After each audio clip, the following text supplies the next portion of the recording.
Welcome to Through It All, I've Got You with Mark and Sharanda. We're on season 2, episode 1. How you doing tonight, baby? I'm doing well. How about you? Doing good. A little busy day today. Busy, little sleepy, but yep, You gonna power through. I am powered through it. I appreciate you. Weathered the storm, Weathered the storm. We had going into the office. the not snowmageddon in Charlotte. Yeah, just that little bit. Just a that little was, bit. Yeah. I didn't even check to see if all the bread and milk were gone. I didn't either. I know the eggs are gone because there's no eggs anywhere right now with everything Right. going on. I went in the store the other day when people were preparing for it, and the lady was like, "Are you getting?" I said, "No, I'm just in here getting stuff that we eat on a regular basis. I'm not in here preparing for no snow or whatever." So she was like, "Oh, really?" I was like, "Yep." You know, we're used to that here in the Carolinas. Yes. We're used to that. Well, we're here to talk a little bit about starting off season 2, and we'll hit some different topics this season. The goal is also to have some guests come in and do some discussions with some couples and see how that goes. If you're looking to buy or sell real estate in North and South Carolina, reach out to us. Sharanda is licensed in North and South Carolina, and I'm just Yes. licensed in North Carolina. But we can help you with investment properties, buying your home, selling your home, and anything in between. Yep. And if you know anybody, send the referrals. We love referrals. We do. That's the best way to show gratitude, is send others to help. If you don't already subscribe to our channel, please like and subscribe on YouTube and on Apple Podcast or Spotify. You can hit follow, and every time we drop a new episode, you'll get notified. And then also follow us on Instagram. The goal this year is to not just post us, but post some things that we read or learn on there, just some sayings here and there that can help you in your marriage journey, wherever you are, whether you're not married yet and you're moving in that direction, or you are married. So today we're going to talk a little bit about outside influences. We're going to talk a little bit about distractions, kind of the same thing. And when I think about outside influences, I don't necessarily just go to negative. I think there's some positive aspects to outside influence as well. Yeah. And then we'll touch on some that, frankly, we've had to deal with in our marriage, and it caused us some struggle in our marriage, but we've made it through it. Yeah. We've learned from it. I know I've definitely learned from it. Even before we started recording tonight, you said, "Hey, are you done with that?" And I was like, "Yes, ma'am. I'm good." Done with your brain farts. Yeah. And how long it was, whether it was a small one or a long one, we made it through it, and I'm happy about it, that we can sit here and talk about it and have it be help someone else not to go through that. Anything you want to start us off with? No, you're doing really good. Well, thank you. Well, I'll love to go positive first. Yeah, I would say outside influence it's not always bad. You can have good influence coming from, the outside. So yeah. Yeah, there's several that I can think about. We've been very blessed to have our parents are still married. They're still alive. They're still married, and they've got 50 plus years, 60 years Yep. in marriage, and as we've grown older, we've been able to have conversations with them and seen it for our own eyes that the entire time it hasn't been roses. No. And whether you look at that as a positive outside influence or negative, to me, it shows that there's staying power in marriage. And so I look at the positive. I know every day won't be good. Every journey won't be rosy. And both of our parents have had some rocky Oh yeah. situations that may have taken a lot of people out, right? Yeah. Would have caused divorce. Would have caused divorce, and they were determined to stay married, even though they didn't feel like it probably at the time. But as the Bible says, this too shall pass. I think it comes with maturity, and I think the older generation, the way they were brought up. And I think the younger generation, they're not having it. Yeah, they tend to move at a different pace. Yeah. You know, we always say the microwave generation, and microwave came, it wasn't in the beginning of our generation, but it came, and then the instant gratification and all the different things seem to, I guess, introduce less patience with Maybe. things, and you're quicker to move on from most anything. People are quicker to move on from jobs. People are quicker to move on from relationships. People are quicker to move on from marriages, and not really have the fortitude to see it through. And, that just deepens you. Anytime you go through something with someone and you come out on the other side, it tends to deepen that relationship. I think about friendships. I think about sports, being a part of teams. If you go through adversity and come out on the other side, you're just bonded even that Yeah. much more. Yeah. Or taking their vows, it's said for better or for worse. So if the worst keeps getting worse, just gotta make it work somehow. Make it work and know that the better is coming. The better is coming, definitely. If you can get through it. So some of the other, I think, outside influences I would look at is being around, really investing. We talk about this a little bit, but investing in our marriage and going to, whether it's classes, seminars, going to other marriage functions. Those have been some really good outside influences. You build staying power when you do those types of things. And you can see examples of people that talk about the good, right? Because I love the good. I don't like bad. Bad is inevitable. It happens, but I just tend not to try to dwell on it. But you get a chance to get around couples and just have what I say like-minded conversations. Yeah. You get to cut up, laugh, have fun. And that's something we said we were going to start doing, like having game night with couples so we can do those things. Yep, that's something we need to do. Probably want to get a little bit warmer. People tend to hibernate when it gets cold and not want to get out much. So we'll do that. Some other ones I can think of recently, and I may try to think back earlier in our marriage, that some positive outside influences. I think here recently it's just that it's going to happen. We've seen some people leaving this earth.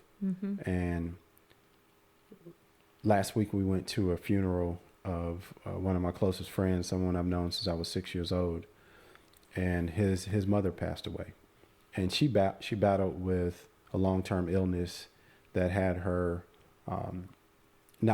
she wasn't really herself. She was incapacitated for a number of years, and what I got from that is his father. His father stayed by her side 15 plus years, 20 plus years, while she was battling that. And, he showed what for better or worse means it in True sickness love. and in health. Yeah. He demonstrated that, and just seeing that was so encouraging. And they talked a little bit about that in the eulogy, that he truly loved her. So that was, to me, that is something that I can draw on now, and I'll be able to draw on that for the rest of my life of seeing that example. Another one is, we talked about our parents. I think about my aunt and uncle. My aunt actually named me, and they've been married, man, I don't know the number of years. It's got to be in the 60s. I think so.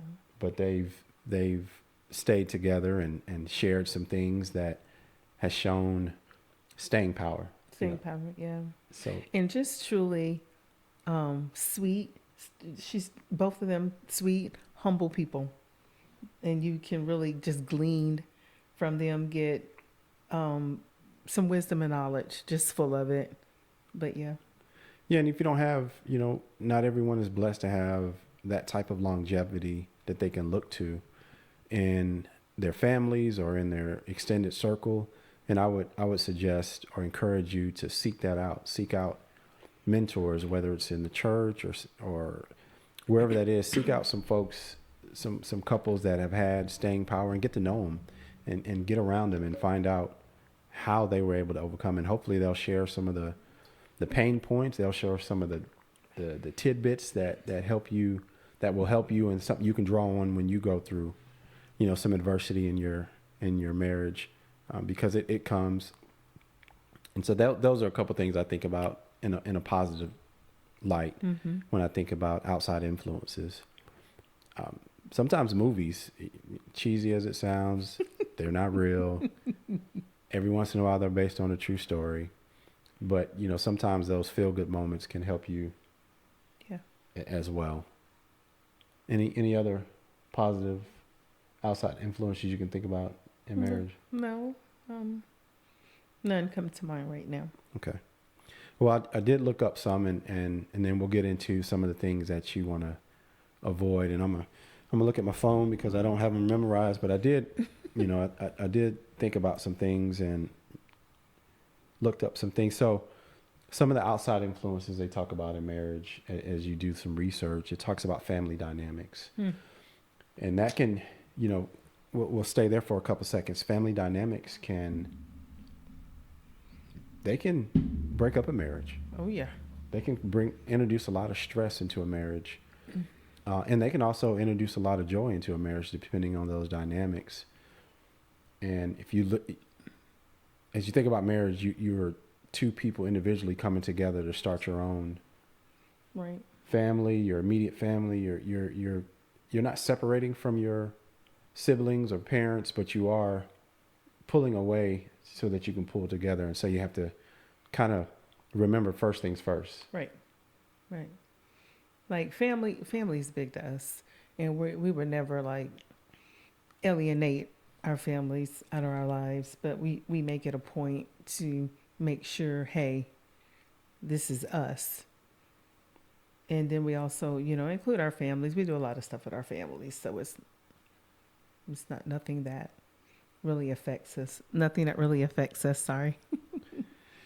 Yeah, but it could. It could. We don't have that Could. necessarily have that situation, but I've seen it to where, if you think about blended families, and we'll get into that, where blended families have caused heartache in marriages.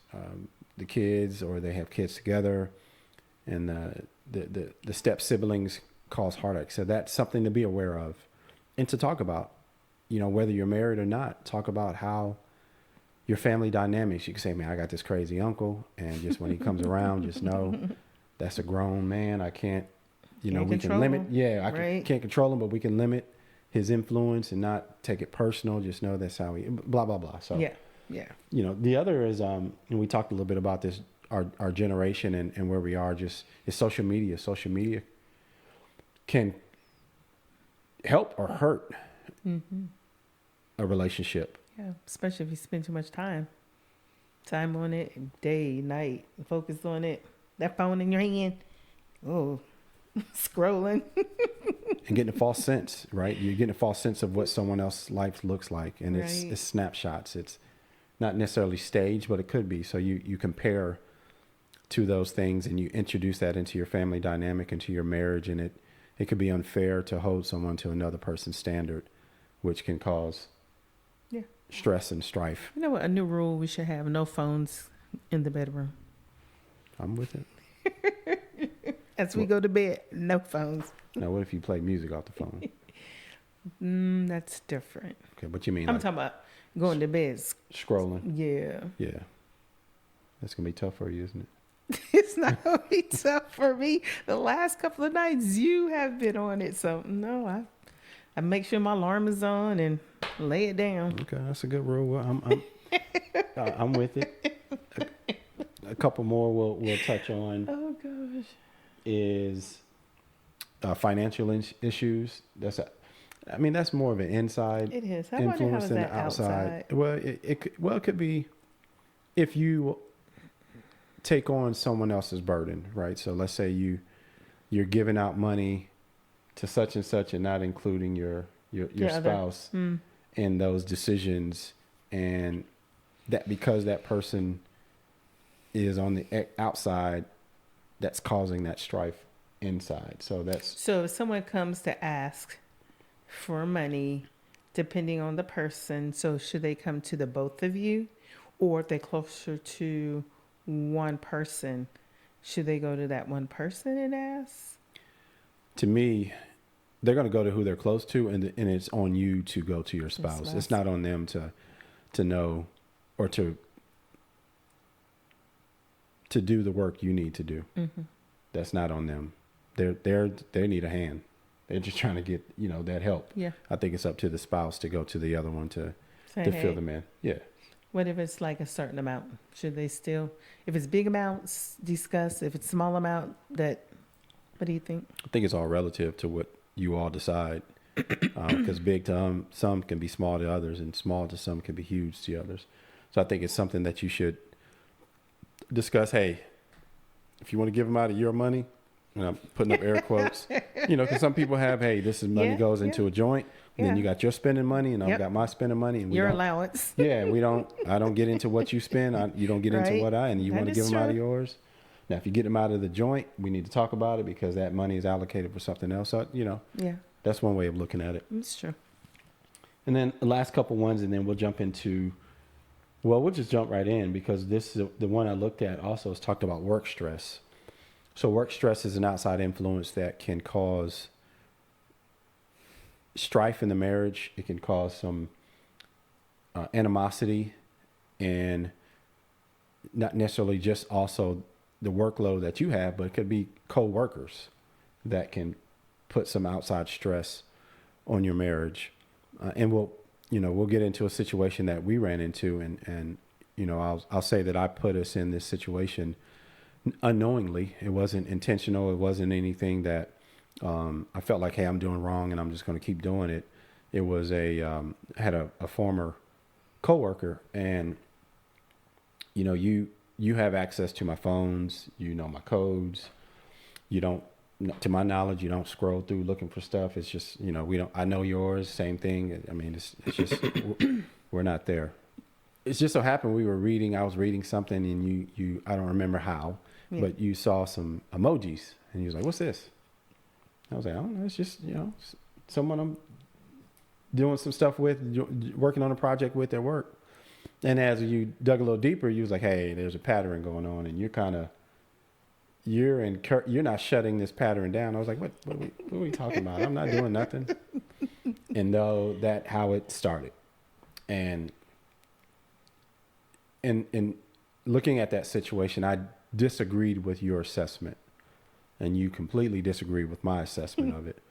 And that led to us bickering. It led to us fighting. It led to us really putting a strain on our relationship, on our marriage, to the point that we were just completely unhappy with each other. And you were, I looked at it as I felt like you thought I didn't have control over me, that I would slip up and some impropriety. That's what I felt.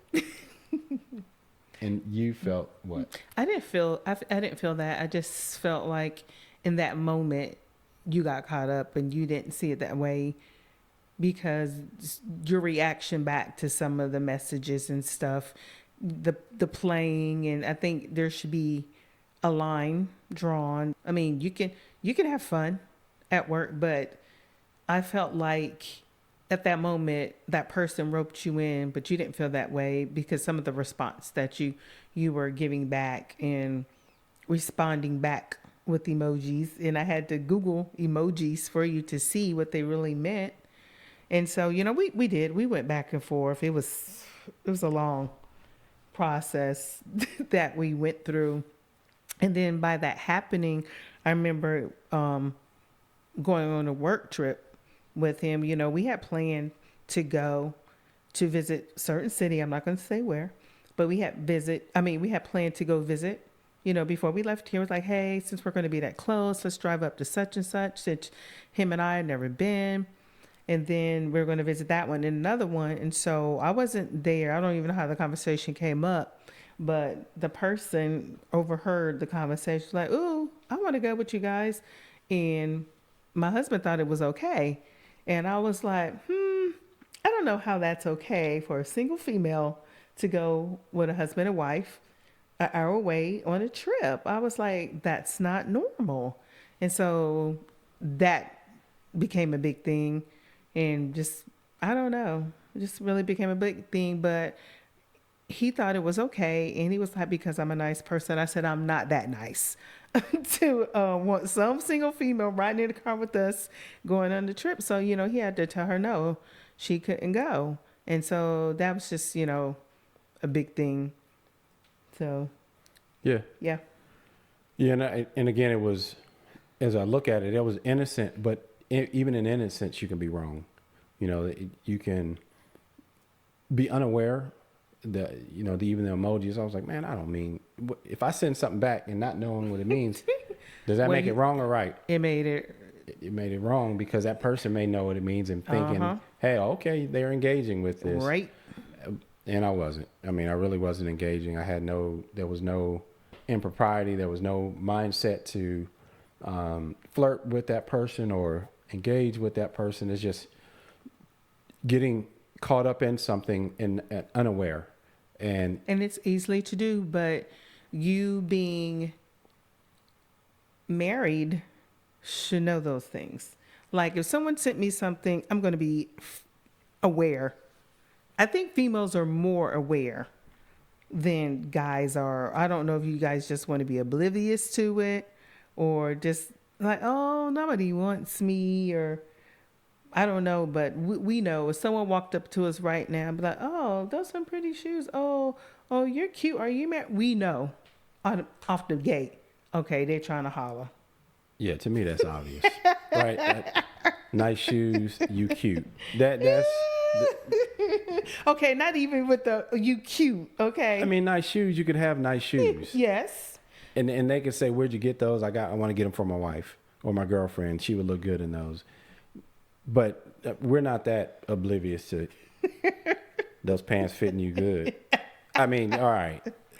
Oh, God. I don't think we're that oblivious. I tend to think that if it's very overt, if it's overt, we know, we can tell. But if it's something that's subtle, the reason it's not that we're trying to ignore it or thinking that no one wants us, is that we ain't thinking about it. We ain't thinking about subtle, them. those are ones you gotta be aware of, because that's how it starts. Subtle. Yeah, I agree. It can start subtle. And I always go back to this. You're gonna slip up and find it. I'm like, you don't slip up and then all of a sudden you. That's what happens. You get caught up in the hee-heeing and laughing and the sending emojis, and the next thing you know, You ain't in the hotel room. Hey, can we go? Yeah, Can we go out to lunch? Can we go out to dinner? That ain't. I'm thinking of something comical where you slip up and then all of a sudden you. I mean that. Oh God! And I think that was the other point. That was the other point of contention. I was like, you're telling me what I'm gonna do. Like I have no control over who I am and what I am and what I do. Like I'm not about to get a shot and then I wake up in bed with a chick. You know what I mean? Well, you act like you weren't in control of your fingers sending the messages back and forth. I was in control, but I didn't think it was that. I thought it was innocent. Yeah, because it was in my mind. It wasn't. I wasn't trying to flirt. I wasn't trying to get with her. I wasn't any of that. That was the furthest thing from my mind. It is not on my mind. You know what I mean? That and boundaries. That's the word I was looking for. Boundaries. See, you should have found it a long time ago. Boundaries. Now you have to set boundaries. Yeah, I get that. I'm with you on that. I'm with you on the boundaries. It is something that I've talked to guys, right, and they have said this. My wife doesn't pay me attention, but this girl at work, she's paying me attention a little bit more, and I enjoy it. To me, that's something that they recognize that's something that they're in. You know what I mean? Mm-hmm. And I've had those conversations with some married guys. I'm like, listen, hey, you got to be aware of that. That's not. Mm-hmm. If you're starting to feel that way, that's cool. And I didn't feel that way at all. I didn't feel that she was paying more attention than you, right. Any of those things. It doesn't have to be a 1-for-1, right? An exact example. But what it could do, and this is where I faulted, and I do see now, is that how it made you feel. And I think that's one of the most important things is, even if your intentions are wholesome, but if it makes your spouse feel one way, you've got to decide Do I want to be right or do I want to get it right? And if this is causing some type of feelings to my spouse, I need to reel that in, because obviously what I'm doing they're not in agreement with. And that's where I struggled, right? I was like, just because you feel that way, don't make it wrong. And I didn't consider you the way I should have in that particular situation. And you go back to prioritizing your spouse, in that, that is one way to avoid the outside influence. You got to set time for each other. That's important. Whether you can't work all the time, it can't be work. And then what about your spouse? Because they're going to feel like, okay, well, he or she's at work all the time. So they're going to try to find something to fill that void. Yeah. And again, this situation was not me feeling neglected. No, it wasn't. It wasn't me feeling neglected. It was what I thought was innocent. And it just, innocent wasn't it. It wasn't that. It wasn't that. And, I said it to you, and I'll say it's comical now. I was like, listen, if you're going to leave me, I should have got some or something. I should have did something. You want to really wanted to die then. Yeah, well, I know I don't want to die. But I was like, listen, if it's going to be this bad, I should have to me, I should have done something to deserve this. And I was like, I didn't do anything to deserve this wrath. It's guarding.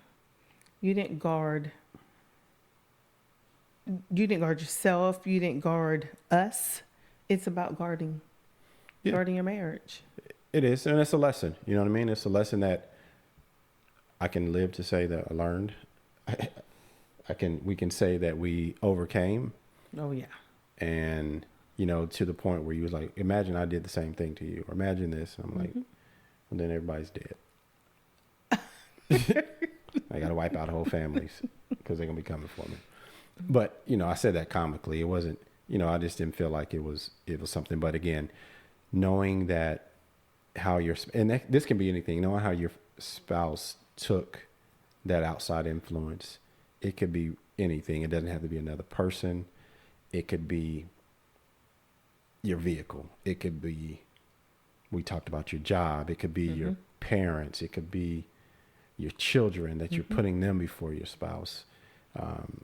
So you have to, you said it really well. Prioritize your spouse in everything, because that will help you think through situations and make good decisions on, is this something that will alienate them or alienate us from each other? Right.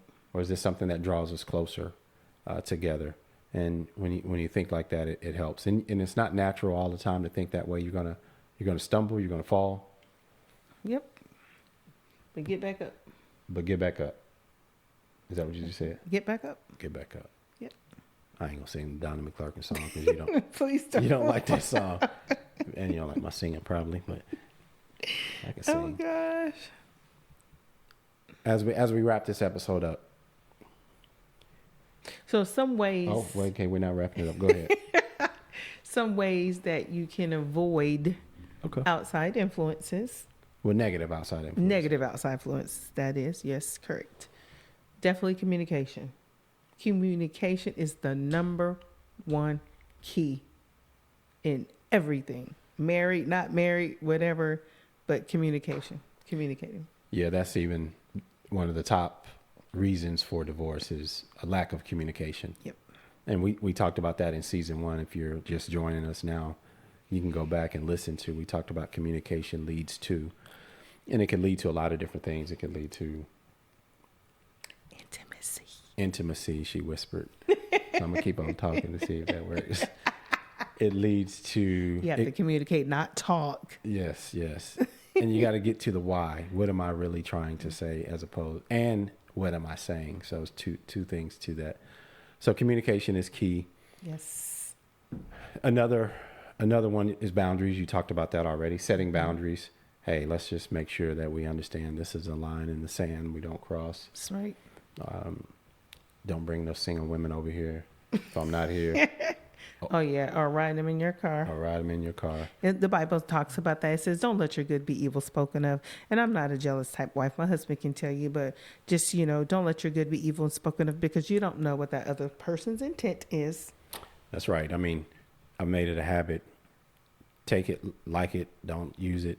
If I'm texting a female, I tend to say, hey, let's include my wife on the text. Yep. If I'm going to help you with something or this, that, and the other, I'm going to add my wife to the text. And then you have some that make sure that they're included, Yeah. Hey, yeah, this is just for Mark, but I'm just texting it in this. And so you appreciate that because people respect that sanctity, and they understand that, to your point, don't let your good be evil spoken of.